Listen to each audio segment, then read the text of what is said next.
Ulan Malezya nedir ki falan dersin ama adamlar sanki 2050'de yaşıyor gibiler. Your mom? No, I'm just kidding. I'm so mad. Okay, bye. Şunun güzelliğine baksana, alırım ben bunu ya. The North Face, Nike ikisini birleştirmişler. Dokunmaya çalıştıkça bunlar sizi ısırır, ısırdığınızda da kuduz aşısı vesaire uğraşırsınız, burada günleriniz biter. Maalesef dünyanın çoğu yerinde artık evsizler hep merkezlerde doluşmuş vaziyette. Kaldığımız binanın en üst katında böyle bir havuz var. Bakın Suna bizi buldu ya. Suna nasıl, ne yapıyorsun ya? İngilizler bir gün bu ülkeden defolup gidecekler. Yare hota he divana sanam.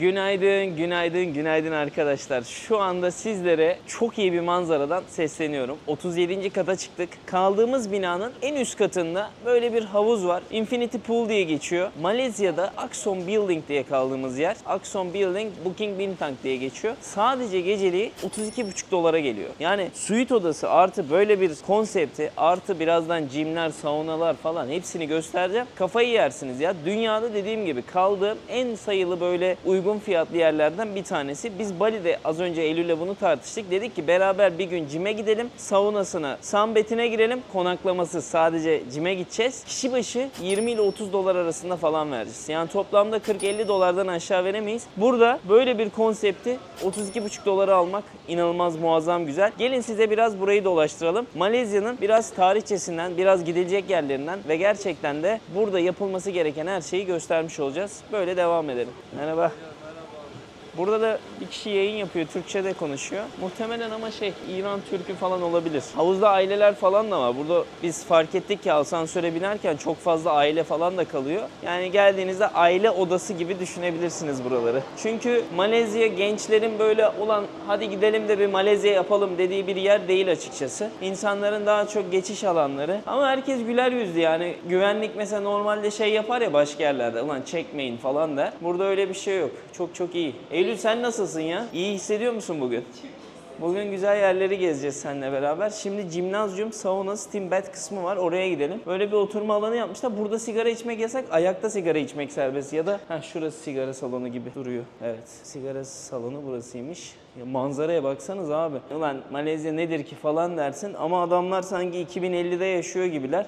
İşin kötü tarafı bak gel size bir şey göstereyim. Betonun içindesin ama bak yine de yeşillikleri bozmamışlar. Yine görüyorsun her yerde yeşillikler var. Benim göstermek istediğim şu. Aşağıya bakarsanız eğer aşağıda bildiğiniz eski evler, işte ne bileyim gecekondu gibi gözüken evler, hemen yanlarında kocaman binalar. Yani bizim Türkiye'de de maalesef bazı noktalarda bu var. Hatta dünyada Sri Lanka'dan tutun bambaşka gideceğiniz büyük metropol ülkelerde artık bunları fazlasıyla görüyoruz. Bir tarafta şatafat, zenginlik, bir tarafta maalesef garibanlık görebiliyoruz. Haydi steam bath'e gidelim biz. Malezya 34 milyon nüfusa sahip dedik. 8,8 milyonu Kuala Lumpur'da yaşıyor 2024 verilerine göre. Kuala Lumpur'da geçmiş tarihlerine baktığınızda aslında 2. Dünya Savaşı'nda Japonya tarafından işgal ediliyor. Daha öncesinde de İngiliz sömürgesi var. İngiliz sömürgesi deyince aklınıza ne geliyor? Tren yolları gelsin. İngilizler şöyle yaparlar. Gittikleri ülkelerde önce sömürüye başlamaları için oranın ticaretini geliştirmeye çalışırlar. Yani oranın halkını oraya ticaret yapsın diye daha iyi konumlandırmaya başlarlar. İşte demir yolları yaparlar. Limanlarda daha iyi işler yapmasını sağlamak için onlara serbestlik verirler. Gümrük vergilerine direkt böyle sömürerek almaz. Önce onları bir ticarete sokar. Daha sonra halkı böyle İngilizce öğretir, bir şeyler yaparlar. Daha sonra İngilizler der ki biz bunları oturttuk. Biz bunlardan artık alacağımızı alalım. İngilizler böyle sömürürler. Akıllı bir sömürü ama nefret edilen bir sömürü de aynı şekilde. Jimnazyuma geldik. Yani biz şaşırdık.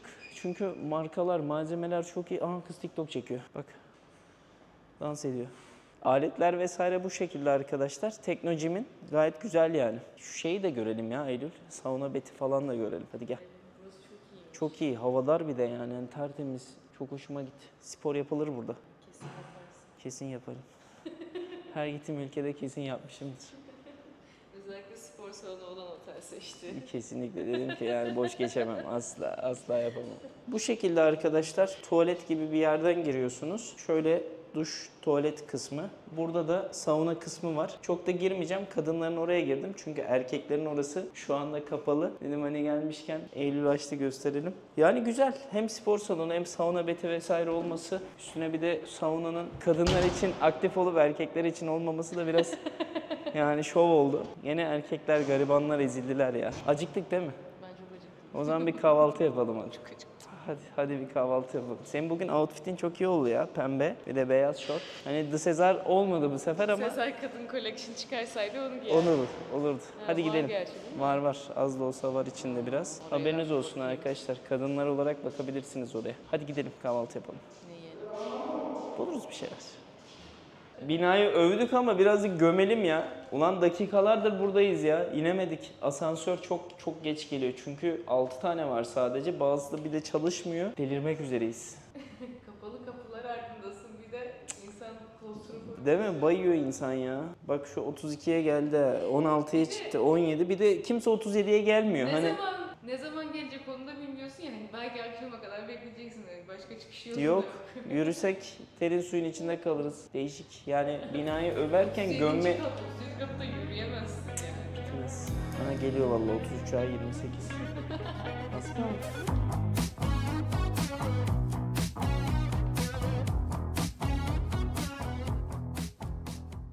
Dostlar şimdiki durağımız Feka diye 2E ile yazılıyor. Güzel bir yere geldik. Taksiye bindik. Yaklaşık 2 euro tuttu. 10 dakikalık yolculuktu. Taksi de çok konforluydu açıkçası. O yüzden buraya geldiğinizde Grab uygulamasını mutlaka indirin. Hani metro ile uğraşmak istemiyorsanız taksiyle rahat gelebilirsiniz. Feka'yı ben göstereyim sizlere. Böyle bir bahçesi var. Şu an çok sıcak. O yüzden içeriye geçtik. Çünkü içeride klimalı bir ortam. Gayet güzel. Şöyle hafif nasıl diyeyim size eskitme duvarları, güzel bir ambiyansı var. Geldiğinizde siparişi şuradan veriyorsunuz. Menüsü de bu. Yani biz 2 tane kahvaltı söyledik. Biri bowl şeklinde, biri de somonlu. 2 tane kahve söyledik. Suyu da bedava veriyorlar bu şekilde. Plastik bir tane bardakla, karton bardakla. Toplamda 100 ringgit tuttu. Yani 100 ringgit şu anda 1000 TL yapıyor. Baktığınızda Malezya koşullarına göre bir Malezyalı'nın buraya gelip yemesi çok zor. O yüzden herkes burada turist aslında baktığınızda. Yine dünyanın diğer ülkelerinde olduğu gibi gelir dağılımının adaletsizliğini burada da yine görebiliyorsunuz. Şöyle göstereyim aslında az çok anlayacaksınız. İçeride Malezyalı'yı bulmak çok zor. Sadece çalışıyorlar gibi. 1000 TL çünkü onlar için büyük bir para. Eylül hoş geldin. Mutlu musun? Çok acıktım. İşleri halletmeye çalışıyorum. Kolay gelsin hocam. Biliyorsunuz kahve benim için çok önemli. Güzel. Vallahi güzel bir aroması var. Hoşuma gitti vallahi. Beğendim. Kahvenin şekli falan da güzel. Flat white söyledik. Yulaf sütlü. Afiyet olsun. Şimdi benim de kahvaltı geldi. Böyle bir tane bowl söyledim. Çok acayip büyüklükte değil. Küçük bir bowl'muş Bali'den sonra. Çok soğuk ama tadı güzel. Bayağı soğuk. Bir dene bakalım. İçinde tüm berrizler var. Blueberries, bilmem ne berries, muz, çilek. Gayet güzel ama. Şimdi taksiyi çağırdım. Buranın en önemli ikiz kuleleri olan Petronas'a doğru yola çıkıyoruz. Hello. Taksiler de bu şekilde. Yeah, Petronas Tower. Taksiler rahat. Az önceki bindiğimiz daha da güzeldi. Bu da çok güzel. Grab uygulaması da bu şekilde arkadaşlar. Görebiliyorsunuz nereye gideceğinizi vesaire. İsterseniz buradan adresi girip başka yerlere de gidebiliyorsunuz. Yaklaşık dediğim gibi 2-3 euro tutuyor 10-15 dakikalık yollar. Fiyatlar iyi. Bali'de ve Malezya'da şu an çok geçerli Grab. Kredi kartınızı tanımlayın. Hiç uğraşmayın. Müthiş.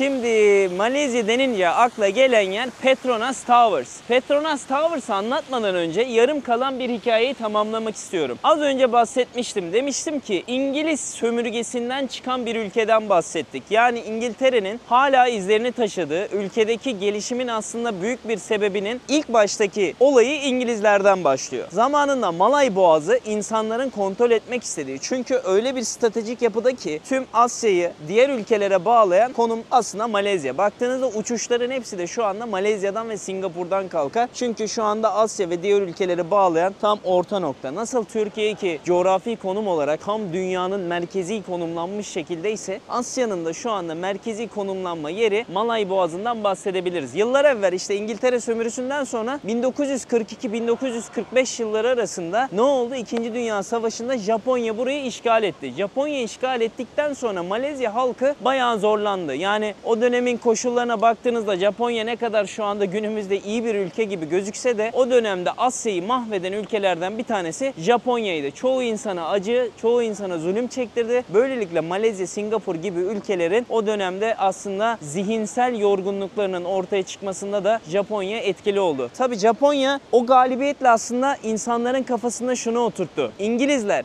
yenilmez değiller. İngilizler bir gün eğilecekler. İngilizler bir gün bu ülkeden defolup gidecekler mantalitesini Malezyalıların aslında zihnine oturttu. 3 yıllık bu işgal sonrasında ne oldu Japonya'ya? İşte büyüğün de büyüğü vardır denilen laf var ya, Pearl Harbor zamanında, o filmi izleyenler bilir. Japonya'nın yok olmasına sebep olan atom bombaları. Önce Hiroşima'ya atıldı, sonra Nagasaki'ye miydi? Yanlış hatırlıyorsam söyleyin. Hiroşima'da yok oluştan sonra, diğer şehrin de yok oluşundan sonra Japonyaların geri çekilmesine sebep oldu. Daha geriye gelelim. Hollandalılar, Portekizliler hep buraları aslında maalesef sömürdüler. Kalay üretimi ve kauçuk üretimi bu ülkenin yaygın ticari yapılarından bir tanesiydi. Sonra Malaylar, yani şu anki yaşayan Malay halkı yıllar evvel İngilizlerin artık o sömürüsünden bıktıkları için ne yaptılar? Baş kaldırmaya başladılar. Yıllar 1945'i gösterdiğinde, İngilizler tekrardan buraya geldiğinde artık o eski gücünü, eski o kurdukları İngiliz sömürüsünü baktılar ki elde edemiyorlar. İşte 1948'de de artık o Malaylılar dediler ki kardeşim biz kendi ülkemizi kuracağız. Biz bağımsızlığımızı istiyoruz. 1948'de Malay Federasyonu kuruluyor. Kimler bu farklı etnik gruplar? Malaylılar, Çinliler, Hintliler arasında bu kurulan bir sistem var. Ama gerilim devam ediyor. Hiçbir zaman bitmiyor. Komünist gerilla hareketleri başlıyor 1948-1960 arasında. Malaya acil durum dönemi diye geçiyor. Daha sonrasında siyasi reformlar ve birlik başlıyor. İngilizler milliyetçi baskılara karşı yavaş yavaş siyasal haklar veriyor. 1955'te yapılan seçimlerde Tunku Abdulrahman liderliğindeki koalisyon kazanıyor. İngilizlerle yapılan görüşmeler sonucunda da artık bağımsızlık kazanılıyor. Bağımsızlık 31 Ağustos 1957. Persekutan Tanah Melayu resmen bağımsız oldu. Tunku Abdulrahman ülkenin ilk başbakanı oluyor. Bağımsızlık günü hala Merdeka Day olarak kutlanıyor arkadaşlar. 1963 sabahı Sarawak ve Singapur'da katılıyor. Malezya Federasyonu kuruluyor. 1965 yılında da şu anki Singapur artık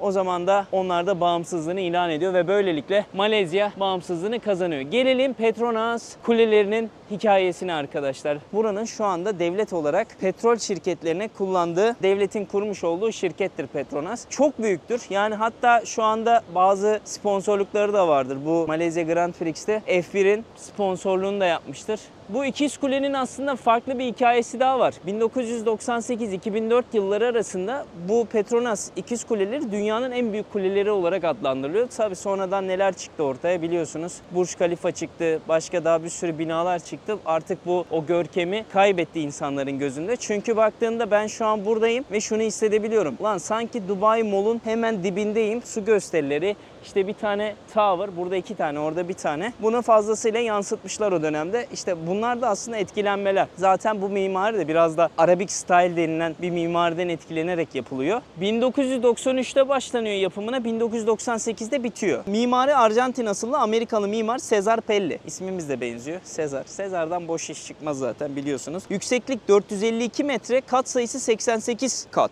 İnanılmaz büyük ya. Dediğim gibi 1998-2004 yılları arasında dünyanın en büyük ikiz kuleleri unvanına sahipti. Malezya'nın devlet petrol şirketi Petronas işte. Biraz ilginç bilgiler verelim bu kuleyle ilgili. Her kuleyi farklı bir inşaat şirketi yapıyor. Biri Japonya'dan Hazama Corporation, diğeri de Güney Kore'den Samsung. Böylece yapım süreci hızlanıyor. Asansörleri çift katlı. Aynı anda 2 katı birbirine bağlayarak kapasiteyi arttırıyor. Malezya için sadece modern bir gökdelen değil, aynı zamanda ulusal gururun ve ekonomik gelişimin simgesi olarak tanımlanıyor. Kulelerde yaklaşık 32.000 tane pencere vardır. Olabilir. Çok fazla var. Yani inanılmaz bir pencere var. Tek tek saymayla bitmez. Şimdi biz bunları anlatıyoruz, tamam mı? Böyle diyoruz, öyle binalar, böyle binalar, işte şöyle böyle diyoruz. Sonuca bakıyorsun aslında ülkede inanılmaz bir zenginlik yok. İnanılmaz bir fakirlik var mı? Bunu 1,5 günde ben anlatabilirsem benim cahilliğime verin. O yüzden anlatması doğru değil. Hani bakıyorsun genel dünya milli gelirlere, işte gayri safi milli hasılaya vesaire 55.000 Malezya ringgiti deniyor.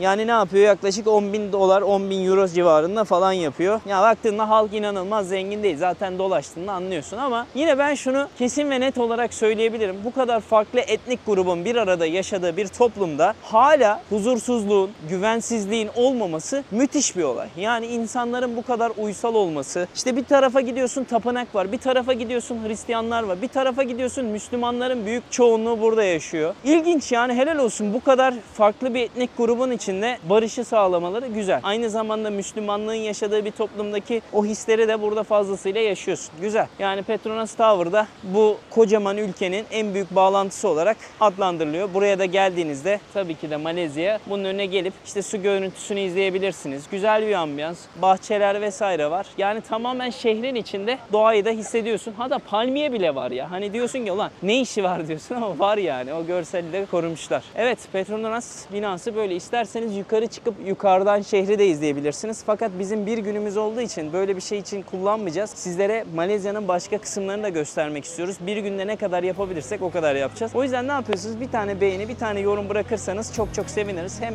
tarihi hem kültürü hem mimarını bu şekilde adlandırıyoruz.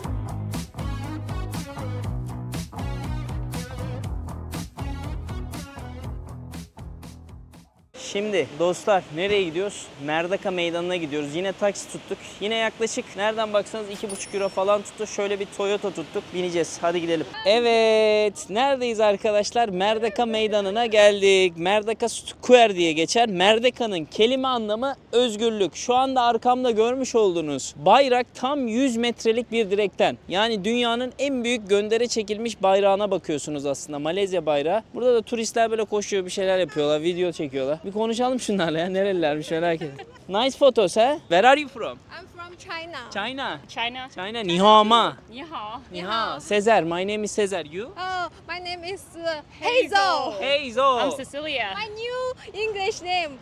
She made it for me. I name her. Ah, 네, 네, 네. Your mom? No? I'm just kidding.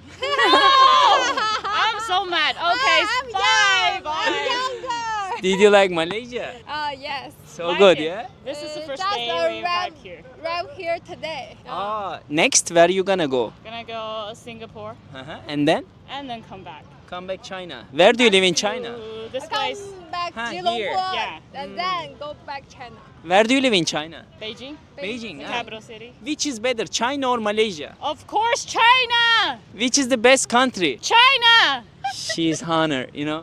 She's proud of the country. What Sure. about you? I can't 犹豫。 understand. I haven't 他说哪一个 understood. 是最好的国家 Ah, yay! What about Turkey? I'm from Turkey. Oh, Turkey's great. Turkey is great, yeah? I Where heard you about been? the balloon, right? Ah, It Cappadocia. spins over the- Yeah. You never been there? No, but I plan to. You should come. Yeah. You're gonna love it. Especially beaches, food, like Cappadocia, historical Yeah. places. You're We got gonna great love it. food there. Yeah, yeah, yeah. What's the best thing in China? Why people needs to go China? 为什么大家想要去中国 Great Wall?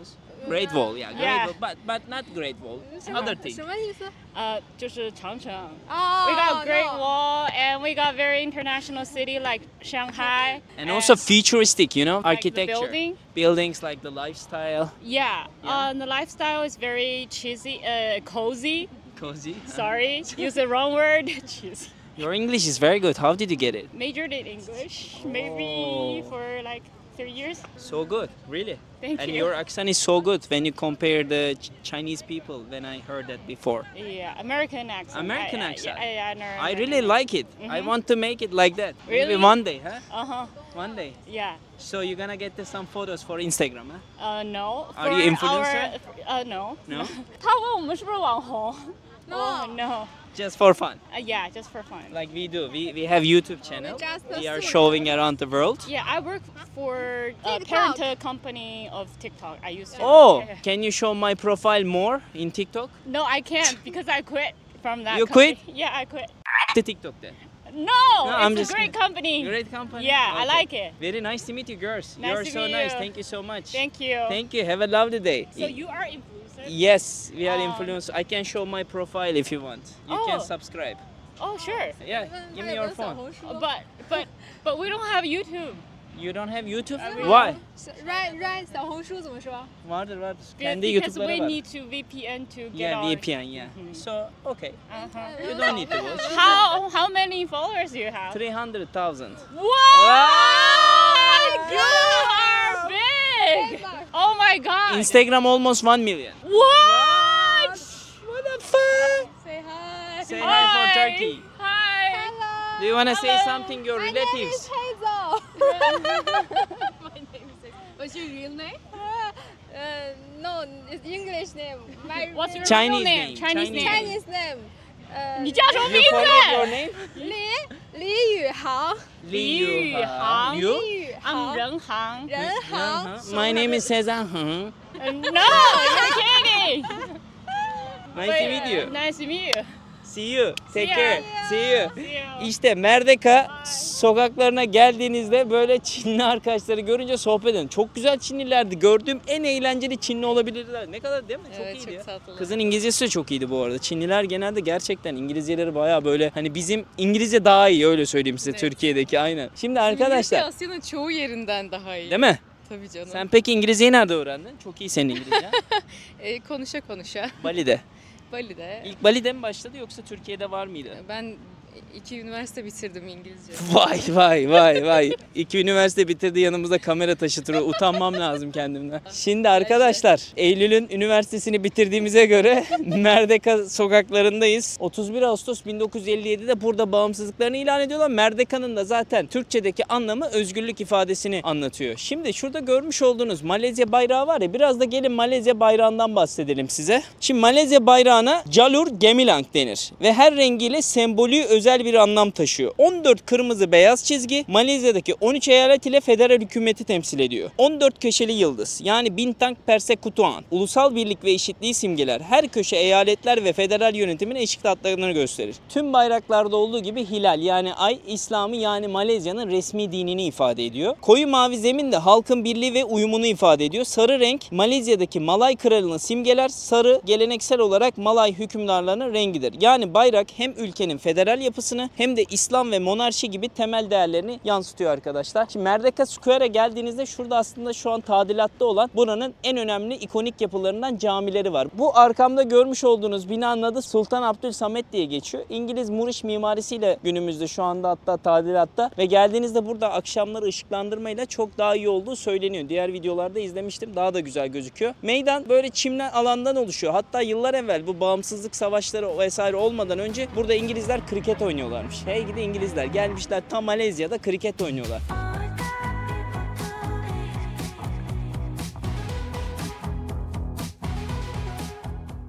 İşte dostlar neredeyiz? Petaling Street Market'e geldik. Burası Chinatown'un merkezi. Yani aslında baktığınızda neresi biliyor musunuz burası? Çakmacıların olduğu yer. Yani bizim ülkedeki nasıl işte Grand Pazar gibi yerler varsa burası da Chinatown. Malezya'da biliyorsunuz neydi? Çinliler, Hintliler ve Malay ırkının yaşadığı yerdi. Ve burada Chinatown'da çok büyük bir turist bölgesi aslında. Bak girer girmez neleri gördük? Sahte çakmacıları görmeye başladık. Nike, Adidas vesaire hepsini göreceksiniz. Komple böyle yol boyunca göreceksiniz. Her ürünü bulabilirsiniz burada. İnanılmaz. Vay be Chinatown. Ayşe Fatma Feride. Sen de kalma geride. Fatoş kaliteye koş. Onlar eksik bak bağıran yok fark ettiniz mi? Sakin sakin her şey. Kimse bağırmıyor.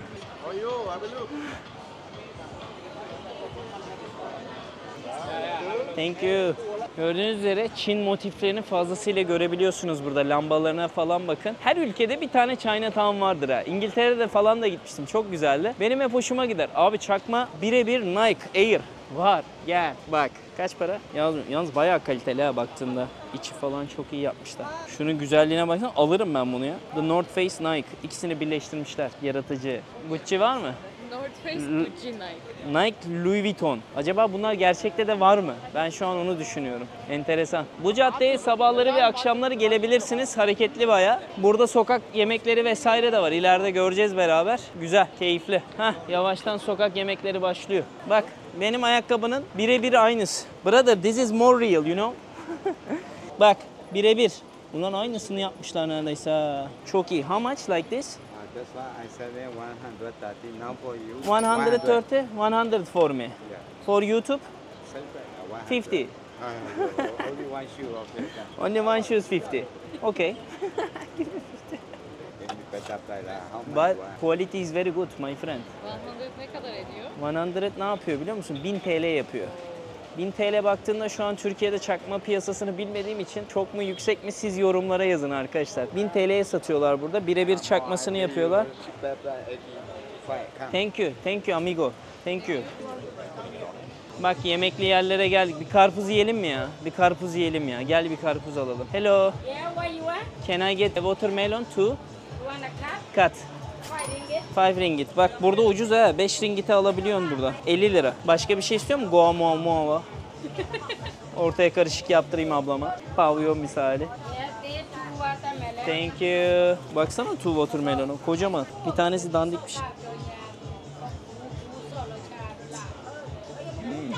Karpuzu görünce unuttum çektiğimi. Aynen çekmeyi bıraktı Eylül. Biraz eski gibi karpuz ama idare eder. Yenir. Hiçbir zaman bir Tayland değiller ya.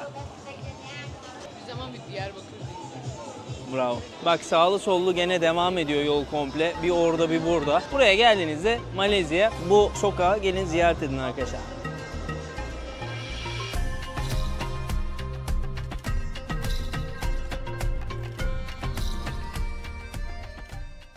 Aa tamam mı dedi? Amcam direkt tamam. Esnaf adamın hali başka oluyor. Bak çok severim. 3 tane 20. Tanesi 10'du. 3 tane 20'ye aldık. Bak buraya geldiğinizde öyle çok ucuzmuş falan diye atlamayın arkadaşlar. Her şey çok pahalı aslında. Çünkü turistik yerdesiniz. Kitlerler. Haberiniz olmasın. Çorapların da hayırlısı olsun ha. Yani arkadaşlar ben size dürüst olayım mı? Bu kız benden önce ne kıyafeti vardı, ne ayakkabısı vardı, ne çorabı vardı. Allah'tan da Sezar'ı çıkartmışız ya. Ada hayatı diyoruz biz. Ada hayatı. Adam yani kız çorapsız, terliksiz dolaşıyor ya motorla. Tam bir ada hayatını yaşıyor. Tebrik ederim. Yaşıyorsun yani. Hani en azından survive edebiliyorsun. Zorla ayakkabı giydirirsen çorabım yok ne yapayım? Doğru. Hak. O da hak. Temiz temiz yaşasın diye emek veriyorum arkadaşlar. Düşünün ne kadar zorluklarda yaşıyoruz ya.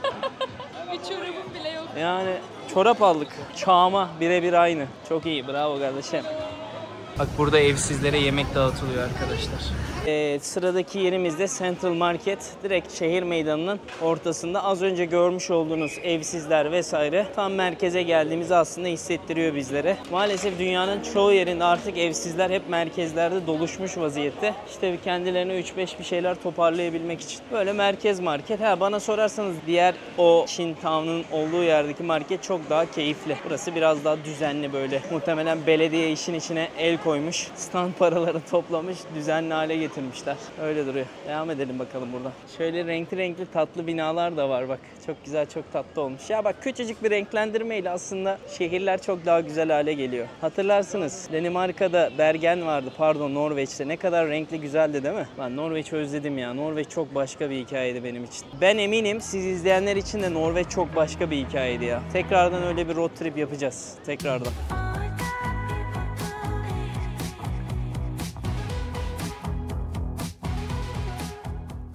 Bak Malezya'ya geldiniz. Buraya gelmezseniz ayıp edersiniz. Çünkü 400 milyon yıllık oluşan bir kireçlenmeden bahsediyorum. Mağaraya çıkan yollardan. Zaten Malezya'da böyle videolara baktığınızda en ikonik yerlerden biri Batu Caves. Ne yaptık? Taksiye bindik. 10 euro civarında bir para ödedik. 15-20 kilometrelik bir yol geldik. Sizler de böyle yapabilirsiniz ya da metroya vesaire binebilirsiniz. Tamamen artık bütçenize doğru siz şekillendirin. Sağ tarafta Lord Murugan'a adanmış bir tane heykel görüyorsunuz. Tam 42 metre büyüklüğünde. 272 tane adım var. Çıktıktan sonra 400 milyon yıllık oluşmuş bir mağaraya gireceğiz. Mutlaka deneyimleyin ve yollarda maymunları göreceksiniz. Onlar da ikonikleşmiş. Dikkat edin cebinizdeki, elinizdeki bir şeyleri çalmaya çalışırlar. Özellikle yemek konusunda ve en önemlisi de dokunmayın. Dokunmaya çalıştıkça bunlar sizi ısırır. Isırdığınızda da kuduz aşısı vesaire uğraşırsınız. Burada günleriniz biter. Biz ne yapalım? Yavaştan yukarı doğru çıkalım. Bak Güney Hindistan dahil, hatta Güney Hindistan'da daha da büyüğü var. Hindistan haricindeki görmüş olduğunuz en büyük Hinduizm heykellerinden bir tanesinden bahsediyoruz. Mutlaka buraya uğrayın. Devasa güzel bir yer. Hoşumuza gitti. Çevrede de çok fazla Hintli kadınları vesaire görebiliyorsunuz. Kendi ülkelerinin dışında bambaşka ülkeye gelip bu şekilde burada kutsal haç yaptıkları dönemler de var. Burada büyük festivaller falan da yapıyorlar. Uğrayın yani. Biz ne yapalım? Çıkalım şu 272 merdivene. Biraz zorlayacak ama fark etmez bize ya. Fark etmez. Çıkalım. Hadi.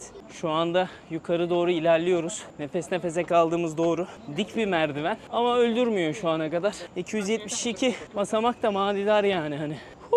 Güzel güzel. Yukarısı acayip. Baksanıza ne kadar yüksekteyiz şu an. Bu arada kadınlara böyle etek giymek zorunlu. Uzun giymeliler. Bana karışmadılar ama öyle. Dini yer olduğu için böyle kurallar olabiliyor.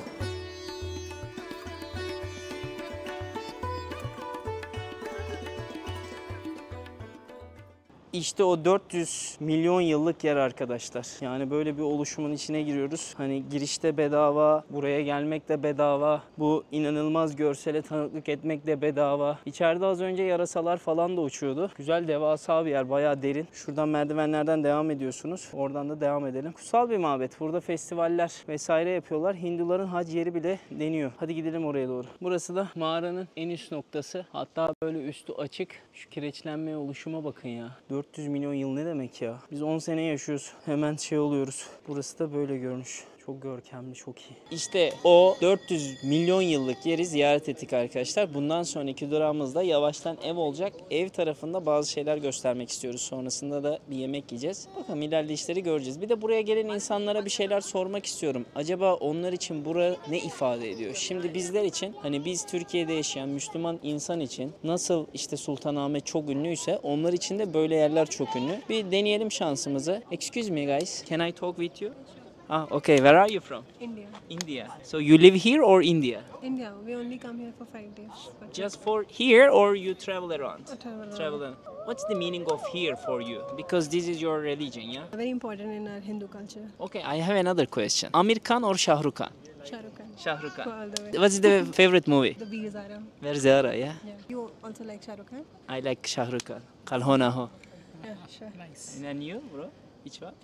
I think I'll prefer Amir Khan. Which movie? 3 Idiots. Yeah, I like 3 Idiots. Also PK. PK is good as well. Also good, yeah. Thank you so much, guys. What are your names? My name is Alok. Ashi. Cesar, nice to meet you. Thank you. Let me ask them as well. Hello, how are you? Fine. How is going Malaysia? Awesome. What do you think about here? Do you like it so far?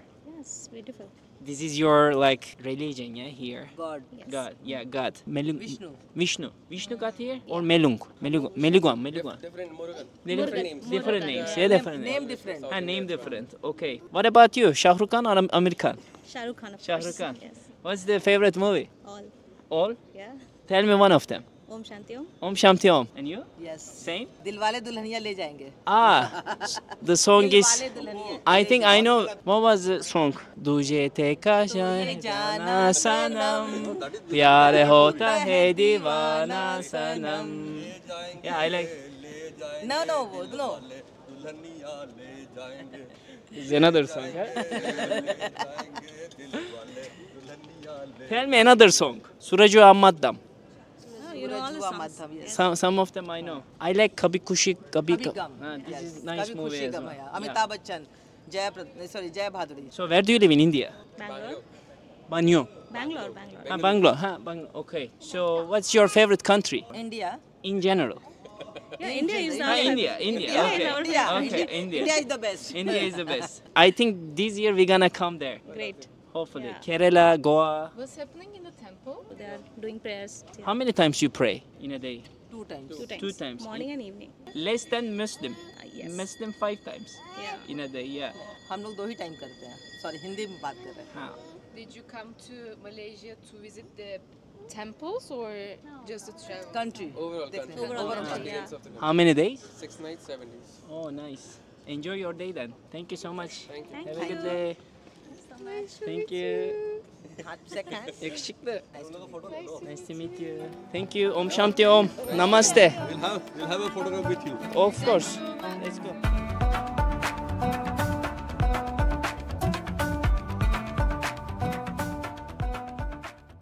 Bak öyle bir yere geldik ki yani her yanımız AVM arkadaşlar. Biz şu anda buranın en büyük AVM'lerinden biri olan şuradaki pavilyona doğru gideceğiz. Ve buraya özgü Eylül'ün anlata bitiremediği... Hiç öyle bir şey yok. Abarttı. Şaka yaptım. Laksa mıydı? Laksa mıydı? Buranın önemli yani yerel yemeği, popüler yemeği gelmişken denemeden gitmek ayıp olur bizlere. Aynen öyle. Laksa mıydı? Laksa. Hadi gidelim o zaman Laksa'yı yiyelim. Bak tam merkezdeyiz şu anda. İnanılmaz yine yoğun bir trafiğin içine doğru giriyoruz. Dur. Hayatını kurtardım az önce. Buradan devam edeceğiz. Pavilyona doğru devam. Baksana bayağı hareketli ya. Eğer bir ülkenin en zengin yerine geldiğini anlıyorsanız ne göreceksiniz? Louis Vuitton'u, Rolex'i göreceksiniz. Rolex'in var mı? Çağıma birebir. Yok mu? Rolex'i, Louis Vuitton'u göreceksiniz. Bizde şimdi tam bu Fahrenheit ve pavilyon var. Biz pavilyonun içine gireceğiz arkadaşlar. Orada laksamızı yiyelim. Yani sokaklar dop dolu, inanılmaz canlı. Ben diyeyim size Fransa'daki sokağın adı neydi ya? Şanzelize. Ben diyeyim size Şanzelize, siz bana deyin Dubai. Dubai Mall gibi. Öyle bir yere geldik şu anda. Hadi bakalım. Bakın Suna bizi buldu ya. Evet. Suna nasıl, ne yapıyorsun ya? Ben burada çalışıyorum. Nerede çalışıyorsun? Hemen yakın iş yeri. Bu binanın arkasında ne yapıyorsun? Peki hikaye nasıl başladı? Hikaye şöyle, ben şu an Japon firmasında çalışıyorum. Bir tane Dur. Japon arkadaşım tavsiye etti. Malezya'ya gel diye. Çıktın mı? Tamam. Öyle işte Malezya'yı anlattı bana. Peki beğendin mi burayı? Beğendim. Keyiflisin yani. Keyifliyim. Hava bazen kışı çok özlüyorum. Değil mi? Çok sıcak. Nem çok sıcak. çok fazla. Yılbaşı sıcak olduğunda böyle garip hissettim ama seviyorum. Türkiye'den mi geldin buraya? Evet, Türkiye'den Hangi geldim. şehirden? İstanbul'dan. Türkiye'den kalktın buraya çalışmaya geldin. Evet. Türkiye'ye gitmeden önce ben Japonya'da yaşıyordum. Japonya'da çalışıyordum. Sonra Covid oldu. Ailem Türkiye'de. Öyle bir Türkiye'yi deneyeyim dedim. Yok ama dedim Malezya. Ben yine bir Malezya'ya. Evet, bir gideyim Burada dedim. çalışma iznin falan var galiba. Evet. Aa var, çok iyi ya. var. Peki ne kadar daha kalmayı düşünüyorsun burada? Bir sene daha kalacağım. Bir sene. Evet. İşin ne peki? İşim web marketing. Marketing. Evet, marketing. Çok iyi ya. Ve Keyif tasarım. alıyor musun burada yaşamaktan? Alıyorum. Yemekleri ne ilk geldiğimde alışamadım. Çok acı geliyor her şey. Biz laksa deneyeceğiz şimdi. Laksa mı deneyeceksin? Nerede deneyelim? Var mı böyle önerdiğin bir yer? Laksa Hatta açsan gel beraber yiyelim. ben daha yemek yemedim aslında. Gel yiyelim ya. Hadi. Ya şey çok enteresan. Marketing için kalkıp da Güney Asya'ya gelmek Türkiye'den. Yani ya iş arayışı yapıyordum. Aslında Japonya'dan bakıyordum. Ama Japon arkadaşım yok ya Japonya'ya dönmeden önce bir başka ülkeyi dene. Ben Malezya'dayım gel bir bak dedi. Tamam dedim geldim. ya. Vallahi enteresan. Hadi bir yemeğe gidelim orada konuşuruz. Hadi. Tamam. Hadi.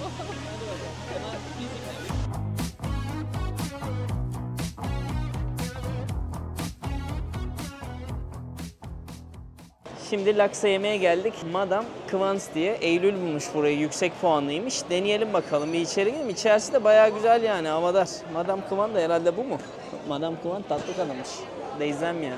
Geldik böyle bir yerde laksa. Suna da bize katıldı. İyi oldu. Hadi bakalım. Şimdi yemeğe geldik. Laksayı söyledik. Eylül durur mu? Durmaz. Yemeği görünce asla durmaz arkadaşlar. Acı mı? Acı getirmeyin dedik ama abi anlaşamıyorum. Buralarda mecbursun yemeye acıyı yani. Suna da noodle söyledi. Yok noodle mıydı? Dumpling noodle söyledi. Bizdeki mantının biraz daha farklısı. Daha az lezzetlisi bence. Mantıyı kimse tutamaz bence. Onunki de gelsin deneyelim. Hatta ben bir deneyeyim ya. Bakalım tadına. Yavrum bir çeker misin? Yani bizimki yemek yemekten ne çekim ne bir şey yani. Affetmez yemeği gördün mü? Şimdi arkadaşlar az önce aslında bir azizliğe uğradık. Yedik biz ama çekmeyi unutmuşuz. Bunun içine Yeni kameraman. Eylül bazen işte stüdyoda gergin anlar oluyordu az da. Olmadı, sakiniz. Şimdi bu laksanın içine her şeyi koymuşlar. Patlıcan var, tavuk var, karides var. Şurada hatta bu tofu var. Ekmek kırıntısı gibi böyle kırıntılar var. Bilmiyorum artık ne bu. Makarna gibi noodle. Gayet lezzetli. Şöyle gösterecek olursak. Şöyle noodle'ı var. Alıyorsun. Bu güzel. Bir de çorbası var bunun böyle. Kremalı, köri soslu, acılı. Biraz da darmış burası. Gayet güzel. Yani yenir. Ama Güneydoğu Asya'ya ya da Asya memleketlerine geldiyseniz ilk kez yemesi biraz zorlar. Dersiniz ki nerede o mercimek çorbası, nerede o yayla çorbası, nerede o ezogelin yani. Ezogeline benziyor ama alakası yok çok fazla. Öyle afiyet olsun. Tanesi de 20 Malezya ringgiti yani yaklaşık 200 TL falan civarında. En pahalı yerlerden biri. Burası mı? AVM'nin içinde en pahalı olabilecek yerlerden biriymiş. En pahalı AVM'lerden de biri. en pahalı AVM'lerden de biriymiş. Öyleli. Afiyet olsun. Senin de gelsin damlikler, onlardan da tadarız. Hadi bakalım. Bak Suna'nın gyozalar geldi. Şöyle mantımsı ama dandiği. Dumpling. Japonya'da gyoza deniyor. Evet. Gözün kızarmış değil mi? Gyoza kızarmış var. Mizu gyoza diye bir şey var. O da haşlanmışı aynen. Yiyoruz Burada dumpling mi gyoza mu peki? Şeyde ne yazıyordu?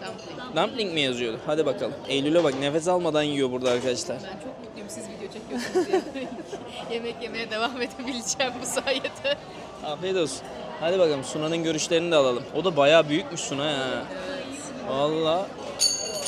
Oo, çok sıcak duruyor ha. İçindeki ne onun? Tavuk var. Tavuk. Ha. Bayağı da koymuşlar ha. Bol malzemos. Afiyet olsun Suna.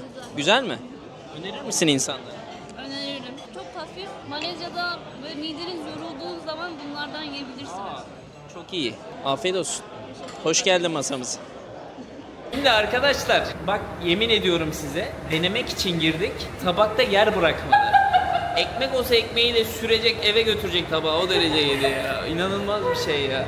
Şimdi döner yemeğe gidiyoruz. Damaskus denilen bir yer var. Bak hala yiyecek. Hala yiyecek. 20 ringgite dünyanın en mutlu insanı. Çok acayip. Valla ne güzel. Hadi bakalım. Bak Damaskus'a geldik. Kapısında böyle bir sıra var arkadaşlar. Ama ete bakar mısınız? Tavuğa bakar mısınız? Etin ve tavuğun güzelliğine bak ya. Et çok güzel duruyor. Deneyelim. Vallahi çok güzel duruyor. Hadi gidelim. Suna'ya hoşça kal diyoruz. Suna kendine çok iyi bak. Malezya hayatında başarılar dileriz. Badiye bekliyoruz. Bekleriz. Görüşürüz. Dikkat et. Hadi bakalım. Geldik şavarmacı Ahmet Usta'nın yerine. Damaskus'a arkadaşlar. Buradan et karışık istediğinizi yapabiliyorsunuz. Eğer burada oturmak isterseniz vay halinize böyle sırayı bekleyeceksiniz. Ama içerisi de bayağı güzel, otantik duruyordu. Neyse biz alalım eve doğru gidelim en kötü. Dürüm mü tabak mı? Tabak yaparsak nasıl olacak takeaway? Plastik tabağa koyacak. Tamam. Fiyatlar 20, 23, 27, 30 o şekilde değişiyor. Evet güzel fiyatlar. Hadi verelim. Evet günün artık son saatine geldik. Bu Damaskus'tan aldığımız et döner pilavlı şekilde bir de sade şekilde toplam 200 ile 180 gram falan vardı galiba burada yanlış hatırlamıyorsam. Toplam 66 Malezyan ringgiti tuttu. O da ne yapıyor? 660 TL yapıyor. Hazırsanız deniyor. Abi şu Araplar döner yapmayı bilmiyorlar. Yani güzelim ete öyle bir baharat ekliyor ki muhtemelen zerdeçal eklediği. Zerdeçal. Bunun pilavı bakayım. zerdeçaldı bence. Yok ben bundan yedim gene öyle. Ya güzel kötü değil ama bizim dönerin yanına yaklaşamaz. Zerdeçal değil başka bir. Bu arada bu et gerçekten çok güzel. Et müthiş ama sosu maalesef iyi değil. Ama gene de yenir mi? Yenir tabii ki de. Umarım bizimle bir gün güzel geçti sizler için Malezya'da. Biz gerçekten gidilmesi gereken çoğu yere gittik. Göstermeye de çalıştık. Eylül'e teşekkür ederim. Videoda bana bayağı destek oldu. Bir yandan hala yemeye devam ediyor. Tüm ciddiyetimi bozuyor arada böyle. Hani ne yapacağımı da bilmiyorum. Başladık böyle bir yola çıktık. 10 gün boyunca beraberiz.